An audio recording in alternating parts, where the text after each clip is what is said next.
ಯಾದಗಿರಿಯಲ್ಲೊಂದು ಅಮಾನವೀಯ ಕೃತ್ಯ ಬೆಳಕಿಗೆ ಬಂದಿದೆ. ಮಹಿಳೆ ಮೇಲೆ ಸಂಬಂಧಿಕರಿಂದಲೇ ಗ್ಯಾಂಗ್ ರೇಪ್ ಆಗಿದೆ.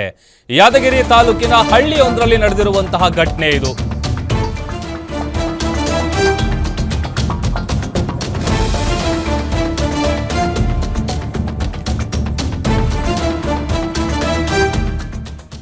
ಯಾದಗಿರಿಯಲ್ಲೊಂದು ಅಮಾನವೀಯ ಕೃತ್ಯ ಬೆಳಕಿಗೆ ಬಂದಿದೆ. ಮಹಿಳೆ ಮೇಲೆ ಸಂಬಂಧಿಕರಿಂದಲೇ ಗ್ಯಾಂಗ್ ರೇಪ್ ಆಗಿರುವಂತಹ ಘಟನೆ ಯಾದಗಿರಿ ತಾಲೂಕಿನ ಹಳ್ಳಿಯೊಂದರಲ್ಲಿ ನಡೆದಿದೆ. 24 ವರ್ಷದ ಮಹಿಳೆ ಮೇಲೆ ಕಾಮುಕರು ಅಟ್ಟಹಾಸ ಮೆರೆದಿದ್ದಾರೆ.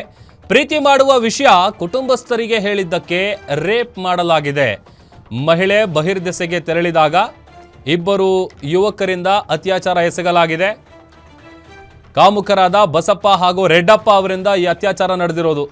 ಯಾದಗಿರಿ ಮಹಿಳಾ ಪೊಲೀಸ್ ಠಾಣೆಯಲ್ಲಿ ಇದೇ ವಿಚಾರಕ್ಕೆ ಸಂಬಂಧಪಟ್ಟಂತೆ ಕೇಸ್ ಕೂಡ ದಾಖಲಾಗಿದೆ. ಯಾದಗಿರಿ ತಾಲೂಕಿನ ಹಳ್ಳಿಯೊಂದರಲ್ಲಿ ನಡೆದಿರುವಂತಹ ಅಮಾನವೀಯ ಕೃತ್ಯ ಇದು. 24 ವರ್ಷದ ಮಹಿಳೆ ಮೇಲೆ ಕಾಮುಕರು ಅಟ್ಟಹಾಸ ಮೆರೆದಿದ್ದಾರೆ. ಫೋಟೋ ಏನು ಗಮನಿಸ್ತಾ ಇದ್ದೀವಿ. ಇವರಿಬ್ಬರೇ ಸೇರಿಕೊಂಡು ರೇಪ್ ಮಾಡಿರೋದು ಆ ಮಹಿಳೆಗೆ. ಆಕೆ ಬಹಿರ್ದೆಸೆಗೆ ಹೋಗಿದ್ದಂಥ ಸಂದರ್ಭದಲ್ಲಿ ಅತ್ಯಾಚಾರ ಎಸಗಿ ಯಾರಿಗಾದರೂ ಈ ವಿಚಾರ ಹೇಳಿದ್ರೆ ಸಾಯಿಸಿಬಿಡ್ತೀವಿ ಅಂತೇಳಿ ಜೀವ ಬೆದರಿಕೆ ಹಾಕಿದ್ರು. ಬಟ್ ಆಕೆ ಹೋಗಿ ನೇರವಾಗಿ ಯಾದಗಿರಿ ಮಹಿಳಾ ಠಾಣೆಯಲ್ಲಿ ಇದೇ ವಿಚಾರಕ್ಕೆ ಸಂಬಂಧಪಟ್ಟಂತೆ ಕೇಸನ್ನು ದಾಖಲು ಮಾಡಿದ್ದಾಳೆ. ಪ್ರೀತಿ ಮಾಡುವ ವಿಷಯವನ್ನು ಕುಟುಂಬಸ್ಥರಿಗೆ ಹೇಳಿದ್ದಕ್ಕೆ ನಡೆದಿರುವಂತಹ ಕೃತ್ಯ ಇದು. ಯಾದಗಿರಿ ಜಿಲ್ಲೆಯ ಮಹಿಳಾ ಪೊಲೀಸ್ ಠಾಣೆಯಲ್ಲಿ ಒಂದು ಅತ್ಯಾಚಾರ ಪ್ರಕರಣ ದಾಖಲಾಗಿದೆ. ನೊಂದ ಮಹಿಳೆ ಒಂದು ಪ್ರಕರಣ ದಾಖಲಿಸಿದ್ದಾರೆ.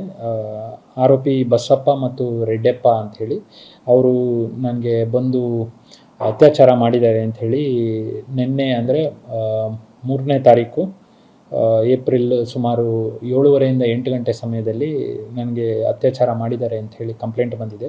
ಸೊ ಈ ನೊಂದ ಮಹಿಳೆಯವರ ವೈದ್ಯಕೀಯ ತಪಾಸಣೆ ನಾವು ಮಾಡಿಸಿದ್ದೀವಿ. ಈಗ ಆರೋಪಿಗಳು ಇಬ್ಬರೂ ಸಹ ಅರೆಸ್ಟ್ ಮಾಡಿದ್ದೀವಿ. ಇದರಲ್ಲಿ ನೊಂದ ಮಹಿಳೆ ಮತ್ತು ಈ ಇಬ್ಬರು ಆರೋಪಿಗಳು ಸಹ ಸ್ವಂತ ಕಸಿನ್ಸ್ ಆಗಬೇಕು. ಅಂದರೆ ಒಂದು ಅಣ್ಣ ದೊಡ್ಡಪ್ಪನ ಮಕ್ಕಳು ಆಗಿರ್ತಾರೆ. ಸೊ ಮತ್ತು ಈ ನೊಂದ ಮಹಿಳೆಯವರ ಗಂಡನ ಕಡೆ ಸಹ ಇವರು ಮದುವೆ ಆಗಿರುತ್ತೆ ಇವರ ರಿಲೇಟಿವ್ಸ್ಗೂ. ಸೊ ಭಾಳ ಹತ್ತಿರದ ಸಂಬಂಧದವರು.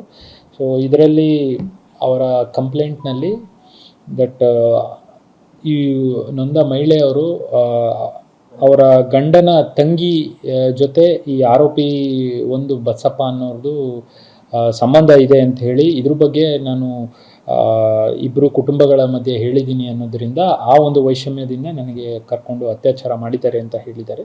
ಸೊ ಈ ಕುರಿತು